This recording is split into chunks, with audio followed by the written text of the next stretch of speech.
Vamos a analizar algunos conceptos o variables políticas en función de asociarlos con lo que sucede en México, en nuestro país. Hablemos de 7 de ellos. Vamos a comenzar con el caso del Estado.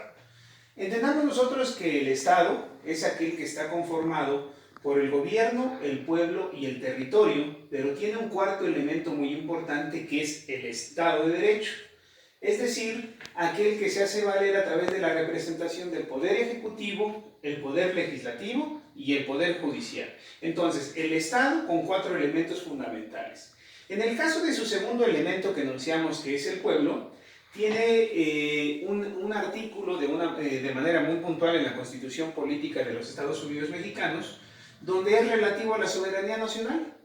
Y ya se sabe precisamente que todos nosotros, que todas las personas, conformamos lo que es el pueblo, independientemente de nuestra creencia, independientemente de nuestra categoría, de nuestra condición social o nuestra condición económica. Todos nosotros somos el pueblo mexicano. Al ser ciudadanos mexicanos, somos el pueblo. Entonces, en este entendido, en el entendido de que nosotros tenemos un Estado mexicano conformado por gobierno, pueblo, territorio, que es el territorio mexicano, y nuestro Estado de Derecho, como lo dije, representado por el Poder Ejecutivo, Legislativo y Judicial, entonces vamos a asociar un concepto adicional que es, tenemos nosotros un Estado, pero también nosotros tenemos un gobierno asociado precisamente a este Estado. Es decir, ¿quién es el gobierno? Pues naturalmente es el gobierno mexicano, representado en este caso por nuestra máxima autoridad, que es el presidente de los Estados Unidos Mexicanos, y por ejemplo también forma parte de este gobierno lo que es el gabinete del presidente.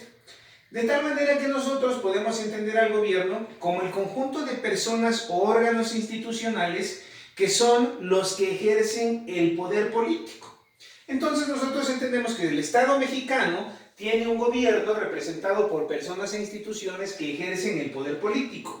Entonces nos vamos al concepto de poder político para identificar que este poder se ejerce para mantener el orden, la seguridad y en general el bien común de todos los mexicanos. Entonces nuestros gobiernos, nuestros gobernantes, van a ejercer este poder político para buscar el bien común de todos los mexicanos, y esto naturalmente los lleva a otro concepto relacionado, que es establecer políticas de gobierno. Entonces, quienes ejercen el poder tienen esa posibilidad de establecer estas políticas de gobierno entendidas como acciones de gobierno con objeto de interés público que requieren que haya un diagnóstico o un análisis de ciertos problemas que hay en el territorio mexicano y que se propongan una serie de soluciones para atender estos problemas donde naturalmente participe la ciudadanía. Entonces nosotros entendemos que el poder requiere que se hagan políticas de gobierno o políticas públicas que solucionen estos problemas, que también naturalmente van a estar asociados con que nosotros tengamos un bienestar común como sociedad mexicana. Adicionalmente también a estos elementos aparece lo que es la forma de gobierno. Nosotros, por ejemplo, en el caso de México, la misma Constitución Política de los Estados Unidos Mexicanos, en su artículo 40, establece que nosotros en nuestro país estamos conformados como una república representativa, democrática y federal. Recordemos que nosotros tenemos 32 estados que conforman toda esta federación, y naturalmente no solo son estados, sino son estados y municipios.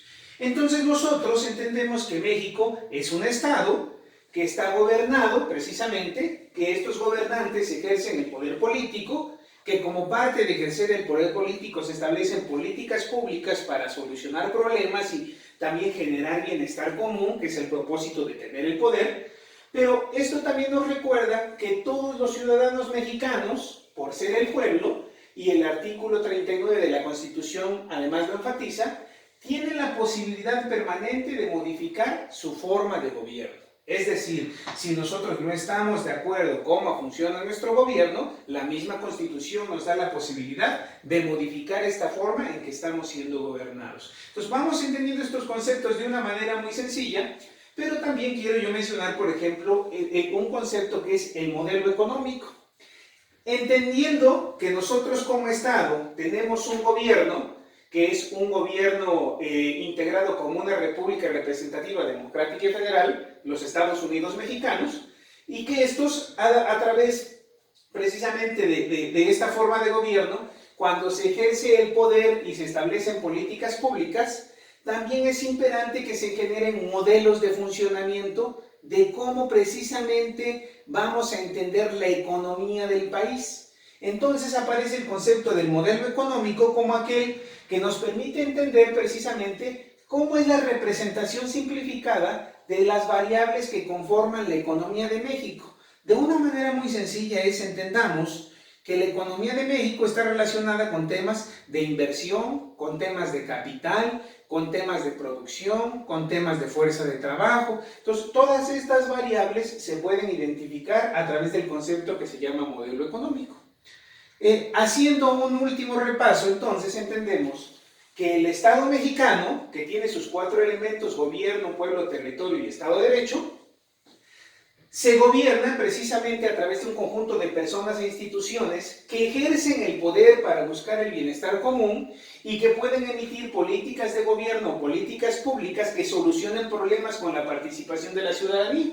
Y considerando que nosotros somos una federación integrada por 32 estados y sus correspondientes municipios, tendremos nosotros entonces un concepto que nos dice, entendamos cómo es el funcionamiento del modelo económico del país a través de todos estos diferentes elementos. Y por supuesto también no podemos dejar de lado un concepto muy global que es el sistema político. Es decir, todo esto que nosotros acabamos de referir, siendo fiel incluso a la definición de la teoría de sistemas, que es el conjunto de elementos interrelacionados que interactúan con un propósito en común, lo llevamos al ámbito del derecho, al ámbito de la política, y entendemos que el sistema político es ese conjunto de órganos y procesos políticos que interactúan y que son interdependientes y que buscan precisamente explicar cómo funciona todo el Estado, todo el gobierno, y todo esto conforma el sistema político mexicano. Espero que esta explicación haya sido sencilla y haya sido de su agrado. Gusto de saludarles.